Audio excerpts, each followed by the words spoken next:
me prépare pour mon voyage au Tibet. Je m'en vais là-bas faire la route des vins en trottinette. C'est pour ça que je prépare mon sac à dos. Je colle dessus les drapeaux des pays d'où proviennent les immigrants qui ont choisi le Canada.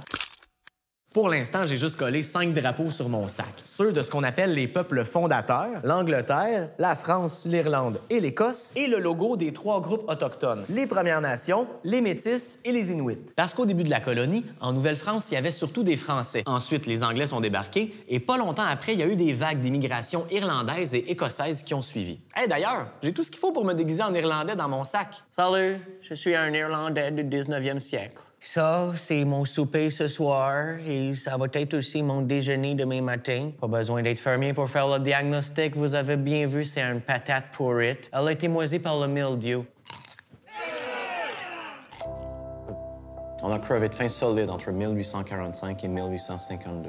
1 million de personnes sont parties au ciel pour voir si les nuages étaient pas faits en crème glacée. Il y a aussi presque 2 millions de personnes qui ont quitté l'Irlande ces mêmes années, dont 500 000 Irlandais qui sont venus se refaire une vie au Canada. Hey! Une plotée de bine dans le sirop et une tournée de scotch pour tout le monde! Le scotch? Les Écossais? À quoi? Ai-je aussi un costume d'Écossais dans mon sac? Enchanté, je suis un Écossais du 19e siècle. Je dois quand même avouer que je suis plus fortuné que l'Irlandais moyen qui a immigré au Canada parce que, contrairement à l'Irlande, ce n'était pas la catastrophe chez nous en Écosse. On nous a plutôt encouragés à émigrer au Canada pour cultiver la terre, nous lancer en affaires dans les fourrures, le bois... Attendez une minute, là. Attendez une minute. Ah.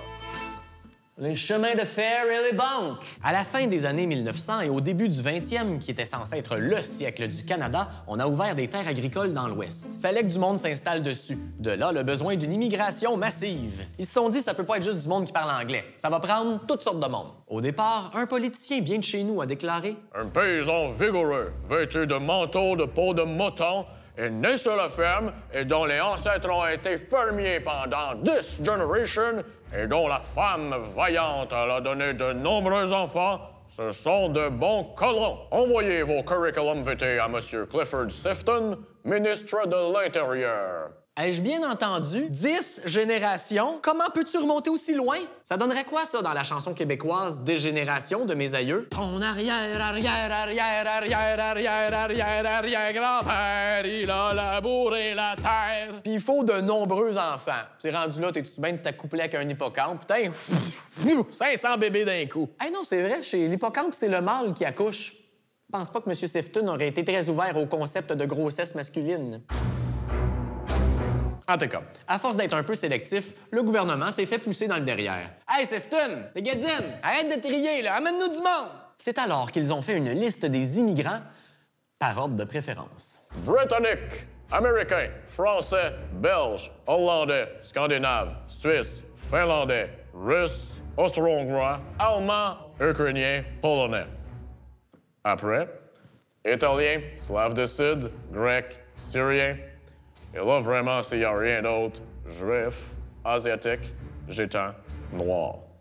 Ouf, heureusement, le Canada s'est rattrapé en termes d'ouverture sur le monde, grâce au Quai 21, ouvert par le gouvernement fédéral à Halifax, en Nouvelle-Écosse. Bon, 1928, c'est un peu tard, vous me direz, mais n'empêche que des centaines de milliers d'immigrants et de réfugiés sont passés par cette célèbre porte d'entrée du pays. 50 ans plus tard, c'était déjà fermé parce que l'avion a remplacé le bateau, mais le Quai 21 demeure quand même le symbole canadien par excellence de la bienveillance. Comme un grand cri à la planète qui dit là « Venez-vous-en, on vous veut! » Ce cri-là, on peut en entendre l'écho partout dans le monde. Parce que quand un Canadien voyage à l'étranger, il suffit d'avoir une petite feuille d'érable cousue sur son sac pour se faire sourire. Ah, le Canada.